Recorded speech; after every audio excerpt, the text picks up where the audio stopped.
적어도 이제 심근경색과 관련돼서 사람이 죽는다면 그것은 평소에 우리가 빠뜨리고 산 게 있었던 겁니다. 그 빠뜨렸던 것은 세 가지로 정리할 수가 있는데, 안녕하세요. 저는 안산시 고잔동에 위치한 더베스트내과를 하고 있는 이효진입니다. 우리나라의 심혈관계 질환이 현재 사망률 1위입니다. 암하고 따지면 암이 1위지만 이제 암은 종류별로 다 여러 가지 암으로 나뉘기 때문에 다 합치면 물론 1위인데, 사실 심혈관계 질환이 통틀어서 총량으로 하면 많은 수의 우리 국민들이 심혈관계 질환으로 돌아가시고 고통받고 계신 거죠.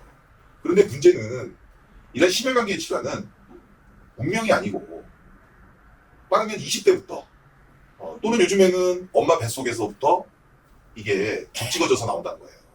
그러니까 예방만 할 수 있다면, 올바른 지식과 올바른 방법만 취한다면 누구나 다 그런 질환으로부터 자유로울 수 있다는 거죠. 그 자유로울 수 있는 질환으로부터 고통받고 사람이 죽는다면 국가적 자원이 소진되고 그것 때문에 국가가 위기에 처한다면 이게 얼마나 억울한 일이겠어요.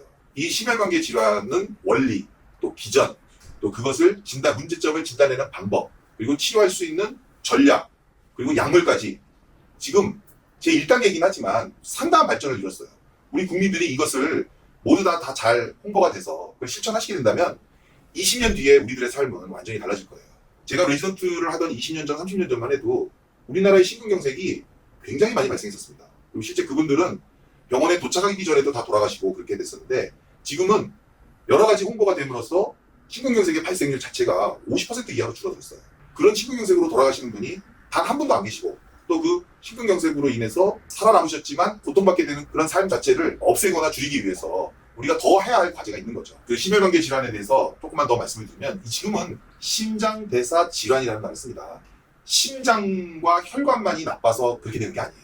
이제 심장과 혈관은 반드시 당뇨나 당뇨병 전 단계, 그리고 복부 비만이나 지방간, 그리고 만성 콩팥 질환, 이런 것들과 불가분의 관계가 있어요. 다면적인 질환의 현상을 이해하지 못하고 우리가 한 부분만 어떻게든 치료해보고 넘어가려고 했다가는 치료의 효과도 좋지 못하고 환자분들을 보호할 수가 없어요. 그러니까 약은 먹었지만 소용이 없는 일이 생긴단 말이죠. 그러니까 심장대사의학이라는 개념 자체가 대두된 것은 보다 완벽하게 질환을 예방하고 치료하고 사후관리까지 하겠다라는 우리들의 마음이 담긴 거죠. 이게 개념이 20년 전하고 10년 전하고 또 지금하고 하루가 땅 차이예요. 그런 것들이 홍보가 아직 안 돼 있고, 심지어는 일선에서 진료를 하시는 선생님들조차도 심장은 심장내과 의사가 보고, 당뇨는 내분비내과 의사가 보고, 콩팥은 심장내과 의사가 따로따로 하는 것이라고 생각을 하고 있어요. 그렇지 않습니다. 애당초부터 환자의 질환이 발생하기 전 또는 발생하더라도 치료 계획을 세울 때부터도 이렇게 통합적이고 복합적으로 접근하지 않으면, 또 치료 계획을 세우지 않으면 우리가 원하는 적절한 목표를 달성할 수가 없습니다. 그렇기 때문에 심장대사의학이라는 그런 개념이 지금 아주 각광을 받고 있고 의사들 사회에서도 핫 이슈가 되고 있는 거죠. 심장대사 질환이든 심장혈관 질환이든 예방이 가능하다는 것이 이제 핵심입니다. 내가 돌연사하면 그걸 팔자 탓이라고 생각을 했다면, 적어도 이제 심근경색과 관련돼서 사람이 죽는다면 그것은 평소에 우리가 빠뜨리고 산 게 있었던 겁니다. 그 빠뜨렸던 것은 세 가지로 정리할 수가 있는데, 첫 번째, 기본적인 나의 위험도가 어떤지 돌이켜보지 않은 거예요. 그걸 평가하는 데 있어서는 있으면 있다, 없으면 없다, 이렇게 평가할 수 있는 진단 방법적 수단이 확립이 돼 있어요.